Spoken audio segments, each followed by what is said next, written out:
Hey guys, today I'm going to tell you how to create spaces in your Instagram captions. If you're using Instagram and you want to create spaces into your Instagram captions, let's see how can you do that. You just have to simply use a website for this. You have to open your browser and you just have to search for this website. Just open this website here and here just tap on this click me option. Now you just have to write your caption in this section.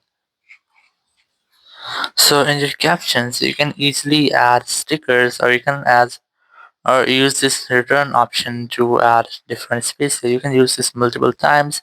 So once you have done, just tap on this done option here, and then tap on this option to convert and copy to clipboard. Just tap on that option, and it will be copied to your clipboard. Now you just have to go back and open your Instagram.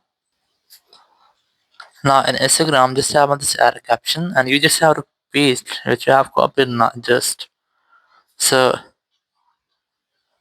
just tap on that and here paste your copy it.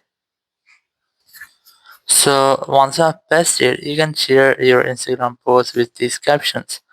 So in this way, you can easily add or create spaces in your Instagram captions. Thank you very much for watching the video. Until next video, bye bye.